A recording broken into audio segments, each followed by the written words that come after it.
उनकी आज्ञा की इसमें ज़रूरत भी नहीं है, ज़बरदस्ती रहना चाहिए। पति हो जहाँ तुम हो वहीं मेरा जीवन मेरा अधिकार है, उसमें प्रार्थना। हाँ, कोई भी बैठा हो, शास्त्र सिद्धांत में किसी का चेहरा देख के उत्तर नहीं दिया जाता। शास्त्र सिद्धांत किसी की अनुमति नहीं हो।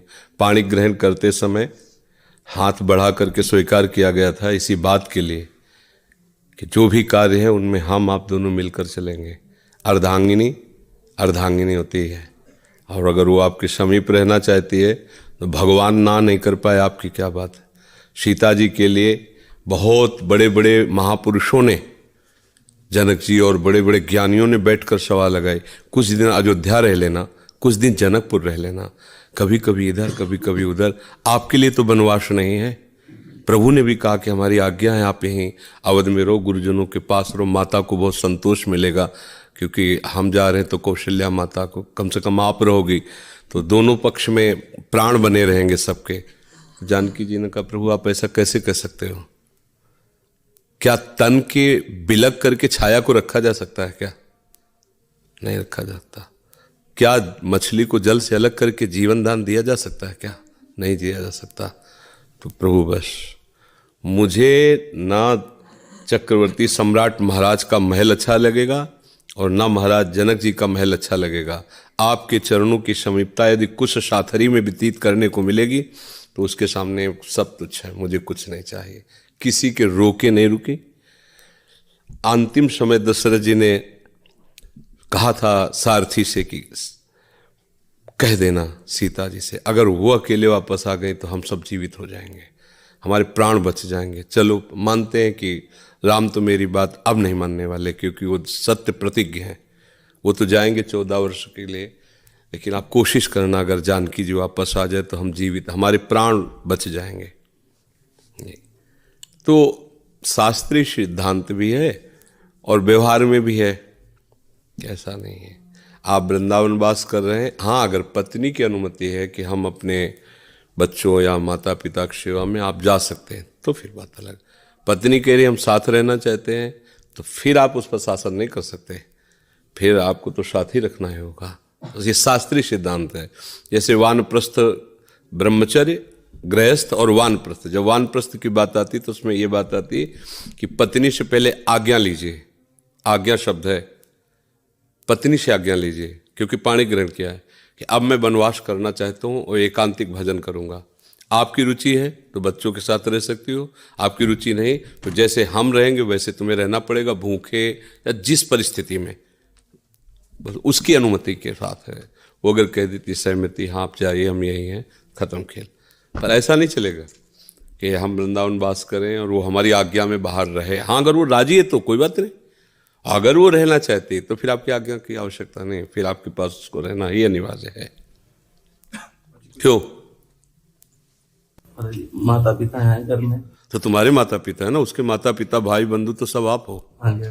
अगर वो अपने पति को भगवान समझती तो उसके लिए कोई भी कहीं भी कोई भी अवसर नहीं, वो आपके लिए है।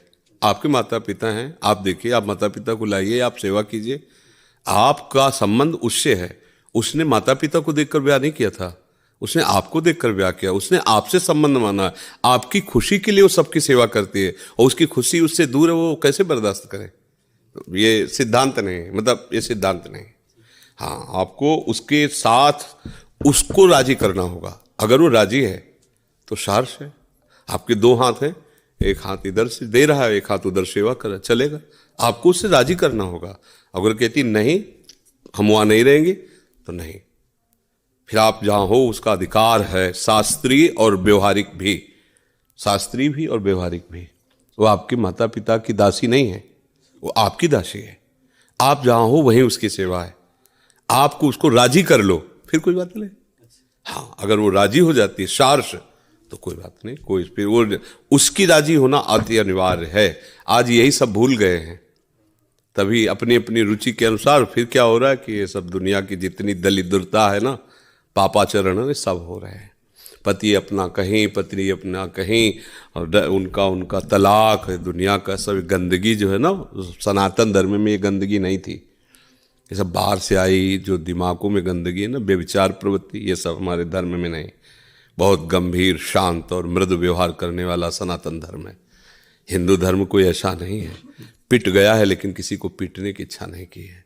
आज क्या हो रहा है, ब्याह होकर के आया, पत्नी दूसरे लड़के से प्यार कर रही और जहर दे दिया, अपने पति को मार दिया। पति दूसरे लड़के से प्यार कर रहा, पत्नी को नाना प्रकार से प्रताड़ित करके, ये सब क्या हो रहा है? अरे एक जीव है, तुम्हारे को समर्पित है, यही विश्वास नहीं हो पा रहा तो फिर भगवान पर क्या विश्वास करोगे? आज कौन विश्वास के लायक रह रहा है? सब कुछ अपना दे करके वो पति को रिझाना चाहती है, पति दूसरी जगह रिझा हुआ उसको मरवा देता है, एक्सीडेंट करवा देता है, कोई नाना प्रकार के उपायों के द्वारा उसे नष्ट कर, क्या हो रहा है ये? इसलिए कम से कम सोचो भगवान की कितनी कृपा है कि पत्नी तुम्हें पति रूप में वरण करके सिर्फ तुमसे, ये तो मरो जाए दुनिया में जाओ, क्या मतलब? संसार का स्वरूप देख रहे हो ना। पति बोल नहीं सकता पत्नी से, बोलेगी तो कहे तुम 10,000 कमाते हो, मैं 20,000 कमाती हूँ, तुम हंसो खेलो जिससे खेलना है, हमारा जितना, हम अपनी स्वतंत्र, तुम अपनी स्वतंत्र, केवल ब्याह भर है, एक घर में रहते हैं, पड़ोसी की तरह रहते, कोई मतलब नहीं। बोले चाय बना दो, तुम्हारे नौकर, तुम बना के पियो। ऐसे कितने लोग हमसे मिलते हैं जब, तो ये हाँ, बहुत बहुत विचित्र विचित्र। ये भाग्य मनाओ कि ऐसी पत्नी है जो धर्म पूर्वक चल रही, तभी वो कह रहे मैं पति के साथ ही रहना चाहूँगी, तो आदर है उसकी बात का, आप उसे मना लीजिए, या फिर धन कमा के माता पिता को बुला लीजिए, दोनों मिलकर सेवा कीजिए, माता पिता का भी सौभाग्य होगा। जैसा भी हो, उसके प्रश्न के अनुसार उसका उत्तर है कि उसका अधिकार है और वो अधिकार आपको शार से देना चाहिए ही, मनमानी आचरण नहीं करना चाहिए। उनकी आज्ञा की इसमें ज़रूरत भी नहीं है, जबरदस्ती रहना चाहिए। पति हो जहाँ तुम हो वहीं मेरा जीवन, मेरा अधिकार है, उसमें